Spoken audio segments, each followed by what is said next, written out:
All right, one of the big concepts that's actually tested on the LEAP test is the progressive movement, okay? It's something that is very important. So you need to know what a progressive is. Now, I'm not talking about modern day progressives. I'm talking about the old original progressives, okay? So the root word of progressive, if you look at it, is progress, moving forward. The progressives wanted to move us forward out of the horrible, nasty, corrupt, Gilded Age and into a better age of America by using the law to tell not only business, but people what to do. Progressives have no problem telling you how to live your life. Okay, so that's one of the things that actually is the same as today's progressives. So, all right, define progressives. Multiple choice question 1. Okay, progressives were Democrats and Republicans back then. Today it's just Democrats. That included journalists, political reformers, and intellectuals, so professors and people that wrote books and stuff like that. Progressives wanted to do a few things. These are progressive goals right here. Okay, so restore democratic governments and return control of the government to the people. And like I said in the definition, who had the control in the Gilded Age? It was the robber barons. They were paying off all of the politicians, right? Restore economic opportunities. Take that away from the robber barons. Destroy the monopolies and allow competition to flourish. I actually think that's a very blue thing right here. Okay, so a very good thing to actually have competition, because competition between businesses brings prices down, and that means the American people pay less for their goods. Correct injustices in America. This is the one that really stuck. It's still here today. The definition of what is unjust has changed over the years, though. Okay, so that's our progressive definition right here, and we got the progressive goals right here. Now let's talk about each one of the goals. Okay, we're going to break it down here. Progressive goal number 1, promote social welfare. So make sure that the people are taken care of. That's what that means, all right? So examples of progressives, we got a few of them here. We got a lot of them, actually. All right, number 1, Young Men's Christian Association, YMCA. You've probably heard of it before, okay? So these are rich millionaires that they would make these big old facilities where young men could stay and learn skills. And they learned not only just job skills, but they learned social skills. They could stay here. They could concentrate on physical fitness, sports, the Bible, okay, obviously, because it's a Christian organization, right? And they would also have to work in order to stay there. So they're teaching these young men responsibility as well as all these other things, okay? Today, the YMCA kind of has dropped the social aspect of everything, and it's basically a place where you go to swim and lift weights, okay? So, Salvation Army, okay? You've probably seen these people before. You ever seen somebody in a Santa Claus outfit, okay, standing outside of Walmart, ringing a bell with a can to collect money, okay? Back when I was growing up, it was a bucket to collect money. Now it has to be a can that's locked because Santa was stealing, okay?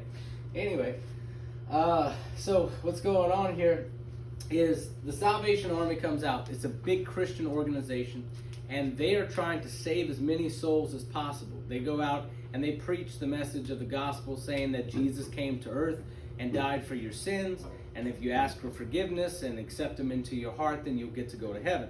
Okay, that's the basics of the Bible, at least the New Testament. The Old Testament, totally different story. Okay, so what they would do is they opened up soup kitchens to feed the homeless. Now, they chose soup because it's the easiest and cheapest thing to make. In fact, if you're running low on soup, you know what to do? If you live on Barrows, Francaise or St. Jude, Barrows, Francaise or St. Jude, you ride Miss Kathy's bus, first load. Rest of you wait for second load. I think that's the same procedure as last time. Excuse the announcement. So the reason why they pick soup is because if you're running low on soup, you know how to make soup? You add more water, okay, and you get more soup. So, but after they got their bowl of soup, they would all be sitting down in this room, and then you had to pay for the meal. And when I say you had to pay for it, you don't have to pay for it with money. Because a preacher would get up while you're eating and preach to you the message of salvation. And he would also preach the message of temperance. He said the reason why you're poor and you're at a soup kitchen is because you're lazy and you drink too much. So stop drinking, go to work, and accept Jesus as your Savior. Okay, that was the basic meaning or message behind the Salvation Army when they started.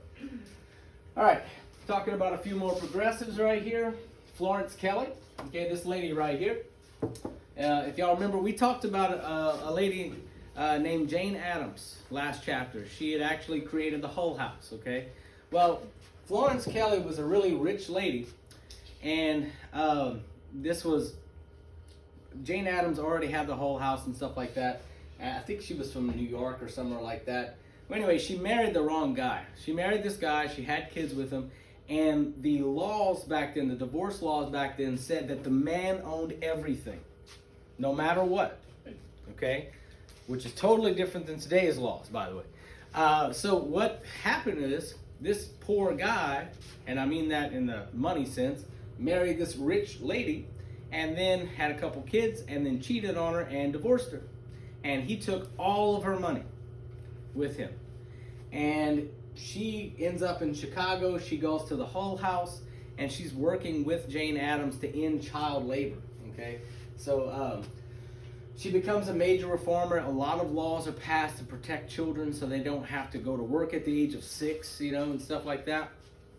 So let's move on to the next thing, which is the 19th Amendment to the Constitution. This is a very important one, okay? This is one of the ones that are actually really tested on the LEAP test because it pretty much applies to half of our population. So if you remember earlier chapters, Susan B. Anthony had been fighting really hard to get ladies' right to vote, okay, which is called suffragette. Okay, if you remember the word suffrage, that means the right to vote. If you add the "et" at the end, that means the feminine right to vote. Okay, so that's why a cigarette is actually a feminine cigar. Yeah, I don't know if you knew that. Okay. Anyway, so progressive suffragette protesters were arrested, and they used hunger strikes to bring international attention to their fight for voting rights. So these suffragettes, they were out there protesting.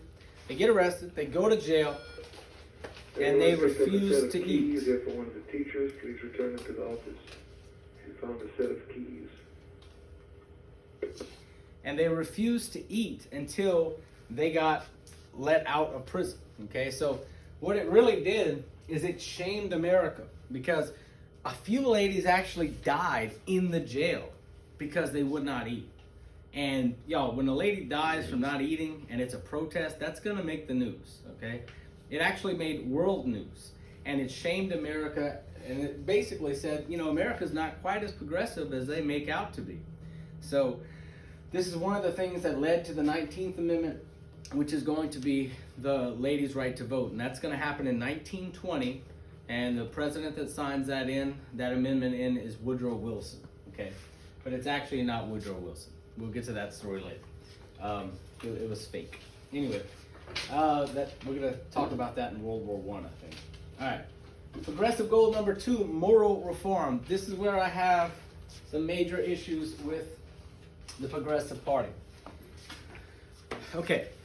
If you don't want to do certain things because you think it's immoral, that's up to you, right? But when you try to force your values on other people, that's when I have a problem with it. But anyway, so progressive reform, moral reform.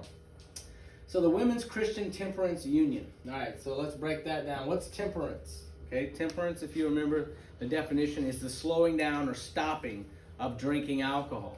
Okay, you're tempering it. Anyway, so it's formed in 1873. They wanted to outlaw the demon rum, creating dry counties all throughout America.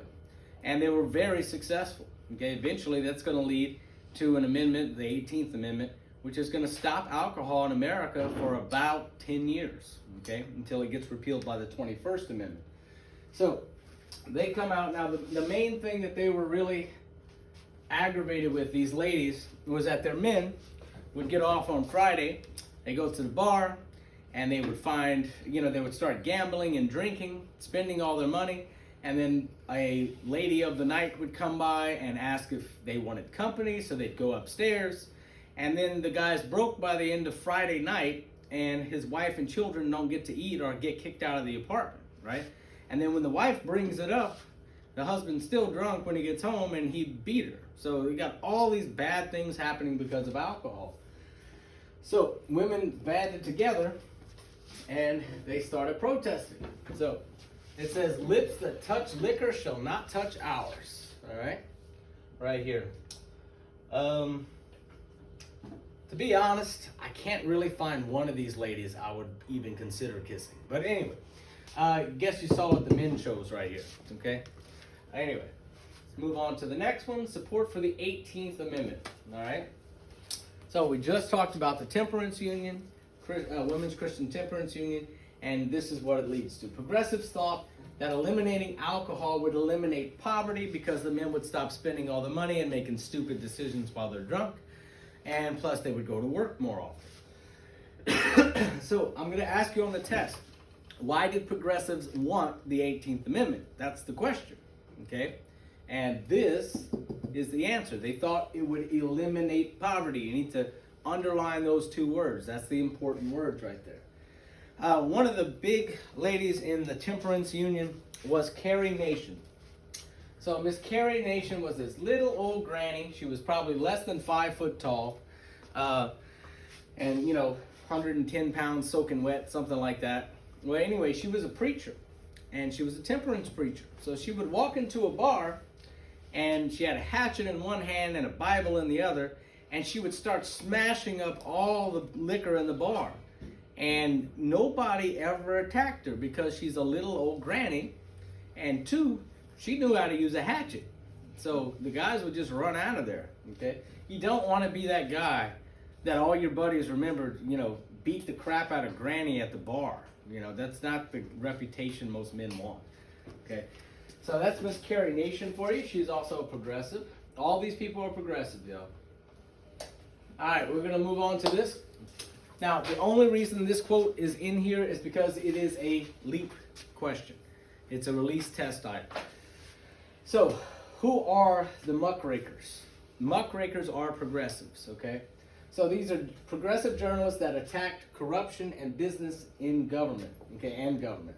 So basically, if we remember the definition, muck means poo, right?